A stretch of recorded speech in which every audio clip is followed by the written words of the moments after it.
ठीक है मुफ्ती साहब, चलें मैं आपकी तरफ दोबारा आती हूँ। अब मैं हसन मुर्तज़ा साहब को भी शामिल गुफ्तगू करती हूँ। हसन मुर्तज़ा साहब, ये जो ऑपोजिशन वाली बातें कर रहे थे कि अगर इमरान खान साहब ऑपोजिशन बेंचों पे बैठे होते या पीटीआई ऑपोजिशन में होती तो एक मजबूत ऑपोजिशन होती, तो आपको भी लगता है कि एक मजबूत ऑपोजिशन होती पीटीआई इस वक्त और तनकीद कर रही होती और हुकूमत के लिए इतना मतलब कह लें कि मार्जिन ना होता है इतना कुछ परफॉर्म करने का, या जो कुछ भी हो रहा है, जो भी चीज़ें हो रही हैं, तो हुकूमत को कहीं ना कहीं टफ टाइम दे रही होती पीटीआई की ऑपोजिशन। तो इमरान खान साहब ने सिस्टम से खुद को निकाल कर खुद ही बहुत बड़ी गलती कर दी। बहुत शुक्रिया जी। देखें, जहाँ तक आपके सवाल का ताल्लुक है, मैं समझता हूँ कि खान साहब को ये मौके काफ़ी दफ़ा मिले हैं। 2002 की असेंबली थी गालबन, उसमें भी खान साहब इलेक्ट हुए थे और उनके पे बड़ी खसूसी मेहरबानी की गई। उस टाइम परवेज़ मुशर्रफ साहब ने उन्हें एक सीट से इलेक्शन लड़वाया और वो तहरीक इंसाफ के वाहिद रुकन थे और उनके पास मौका था उस वक्त भी अपने आप को एक अच्छा ऑपोजिशन लीडर साबित करने का। लेकिन वो उन्होंने उस असेंबली में भी इस्तीफा दे दिया था, उन्होंने उसमें भी कंटिन्यू नहीं किया था। खान साहब का एक प्रॉब्लम है कि वो समझते हैं कि अगर मैं इक़्तिदार में नहीं हूँ तो फिर उस असेंबली का कोई फायदा नहीं, फिर वो असेंबली चोरों की अमाजगाह भी है, फिर वो रबड़ स्टैम्प भी है, फिर वो उस असेंबली के पास कोई मैंडेट नहीं है।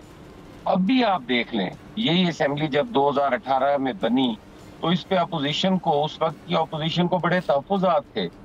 बिल्कुल उस वक्त फजलुर रहमान साहब भी ये फरमाते थे कि असेंबली जो है इससे रिजाइन कर दिया जाए। मियां साहब का भी यही ख्याल था।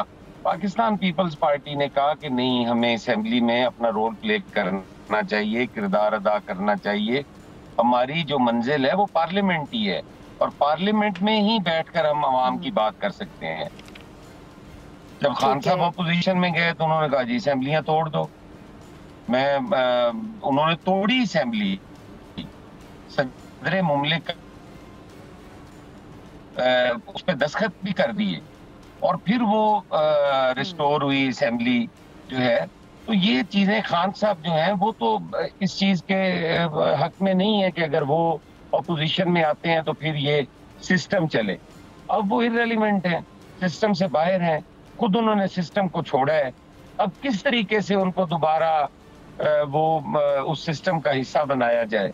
अगर खान साहब होते भी तो कोई इतनी खास अपोजिशन उन्होंने असेंबली के अंदर नहीं करनी थी, वो सड़क पे करने के बड़े माहिर हैं और सड़क पे ही उनकी जद्दोजहद है, सड़क के ऊपर ही उनका सारा कुछ जो है। वो कहते हैं कि मैं आगे लोग खड़े हैं और मैं तकरीर कर रहा हूँ और उस मॉब को मैं जिधर मर्जी मोड़ दूं और जिस चीज के पीछे लगा दूं वो लग जाए। और आज वो जो तबाही हुई है वो सारी उसी मॉब की सियासत की का नतीजा है।